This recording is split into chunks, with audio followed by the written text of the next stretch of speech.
Hello everyone. In this video, I'm going to present my data science project, and the topic is discovering insights on employee attrition. This is an overview of my presentation.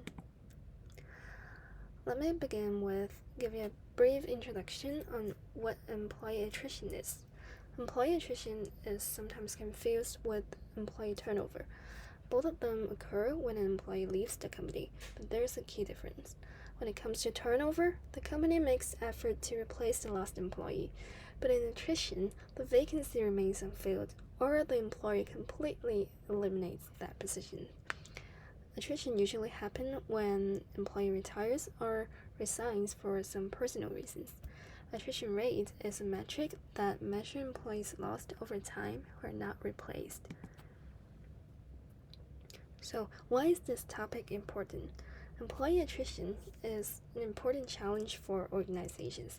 It can lead to extra costs like the cost of training a new employee, replacing an employee, and a disrupted productivity and company operation.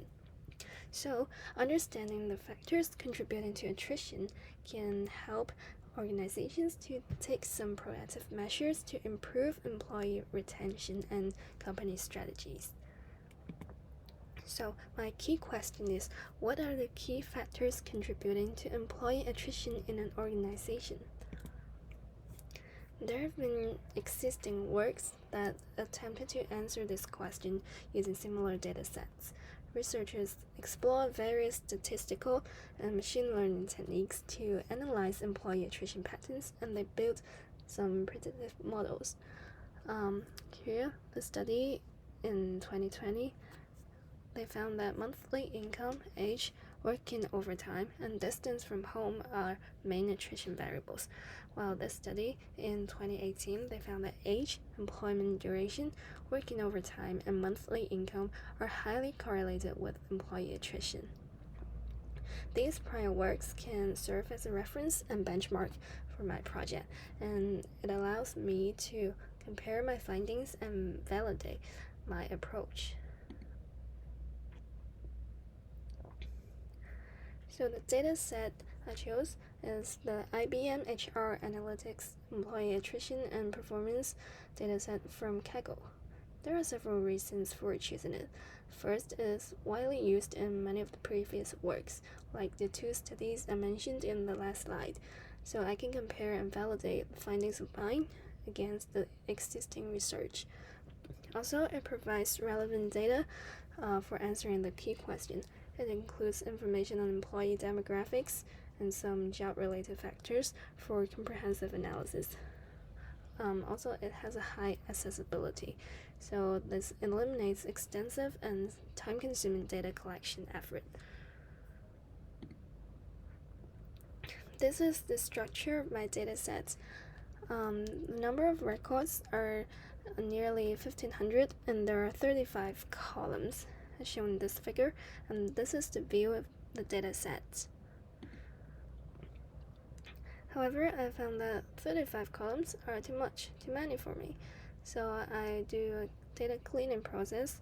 The columns that are not useful for the analysis, like employee count, employee number over 18, and standard hours, I remove them. So after removing useless columns, 31 variables remaining. Some other basic information in its datasets, like the attrition counts, among the 1,500 records, only 200 something they leave the company. And I also found the number of categorical and numerical columns. Here I do a correlation matrix between numerical variables. In this matrix, some variables show a really high correlation, like total working years and monthly income, age, and job level. Here comes to the real analysis part. Attrition and age, their relationship is shown in this box plot. I found that employees who leave the company, they have a relatively young age. Regarding monthly income, employees with lower monthly income are more likely to leave the company, no matter their gender. here is weird variable distance from home. So I make distance from home into some specific ranges for better visualization, and I found that employees living nearer to the company are more likely to leave, and this shows a linear relationship. For working overtime, in this bar chart, attrition is higher when employees work overtime, and the count of employees work overtime and leave are higher than those who don't work overtime but leave. Other factors contributing to attrition, because some who don't work overtime also leave. Though there are other factors affecting attrition, but we can see that working overtime is definitely an important factor that can affect attrition.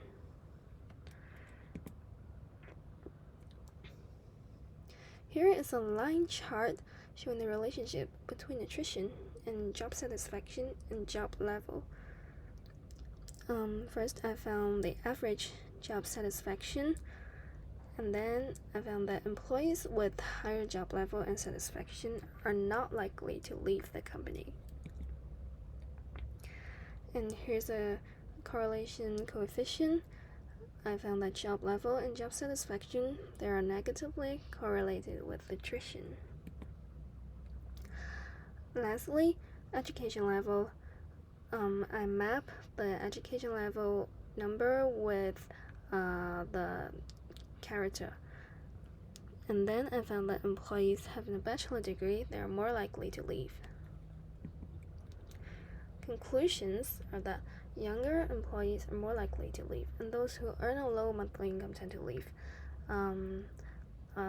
The reason can be they are seeking career growth opportunities, and then working overtime is an important factor affecting attrition. An employee living near to the company tend to leave. And this is weird, and I have no idea why IBM employees shows a trend like this.